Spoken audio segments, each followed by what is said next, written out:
Well, I do think that freight, cargo, commercial deliveries has a very important role to play. We know that we could get up to 90% of trips done by trucks done in smaller vehicles.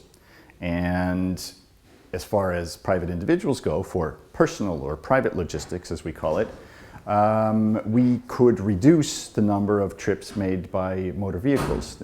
Over 90% of shopping that people do at supermarkets could be done with bicycles. And only maybe 5 or 6% of shopping really needs a motor vehicle.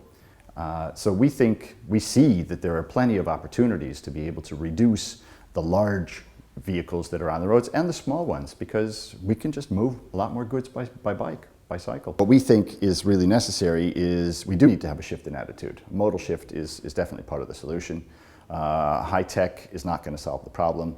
What we see and what we know is that lots of possibilities exist for people to be able to get around by foot and on cycles.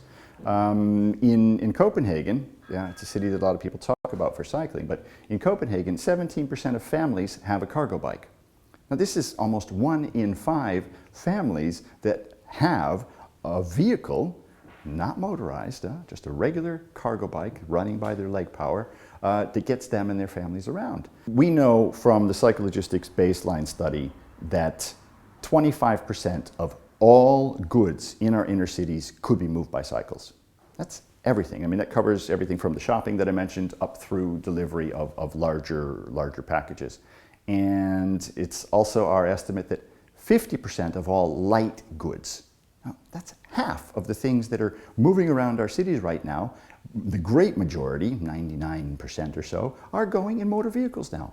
And those motor vehicles just aren't necessary for moving most of the goods. Electric vehicles.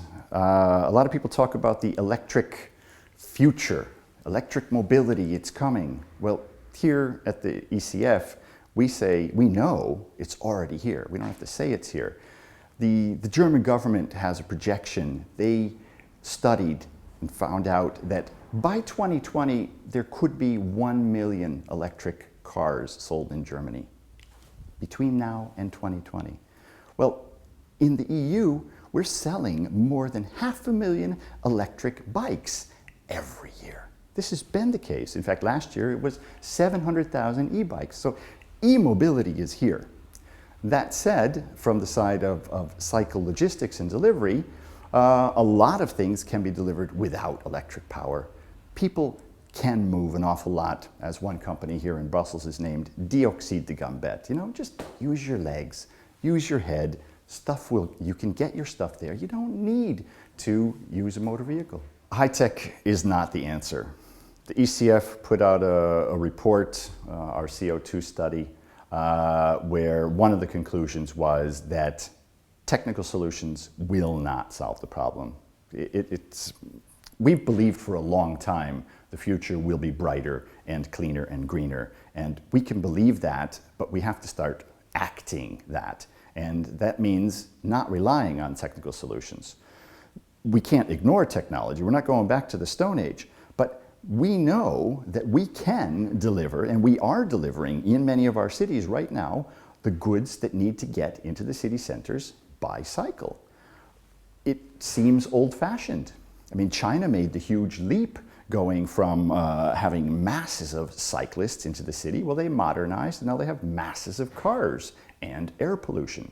And there isn't space for the cycles. They had good habits, but they modernized and bear the fruit of what's been, of the work that they've done. So we don't see that high tech has the answers, whether it's electric. Maybe electric can help with moving goods on cycles, but we don't see that it's necessary to electrify a lot of vehicles that don't need to be on our streets for delivering goods. What we know is that people can have their mobility by walking and by going by cycle. And what we know is that people who are doing this at these slightly slower speeds, not much slower in the end because the congested streets stuff isn't moving, but people who are in places, in cities where people are primarily walking and cycling, these are much happier places to look at, to visit, and to live in. So family cycling is definitely part of the solution for our mobility problem. There is certainly possibilities, and many possibilities, for linking up intermodal solutions to move goods and to move people. I mean, here in Belgium, it's the largest cycle parking places are at the train stations. And the train stations have moved more and more towards providing space for cyclists, close, covered, safe, protected, because it's the best way to get people onto the mass transport. We see that here as well in Brussels City, where the metro system went beyond its normal remit and placed safe cycle covered parking outside of its entryways. Now, they're providing transport solutions. They're providing mobility solutions. There's lots of companies which are train companies which are also providing bicycles as part of the solution in Belgium, in Germany, in Holland, and probably other places I can't think of, where the train companies themselves rent or even lend for free bicycles for people to use. You get off the train, your transportation is there, sir. You don't have to wait for it. So, and as far as moving goods, there's a nice development where large companies are considering how they can have what they call the completely green chain. A year or two ago, the SNCF, the French railway station, invested €500,000 in a couple of cycle delivery companies in France, because what they wanted to have was a green chain. Pick up from the place of the goods, bring them by cycle, bring to a train station, delivery to the train station near the destination, delivered by cycle at the other end.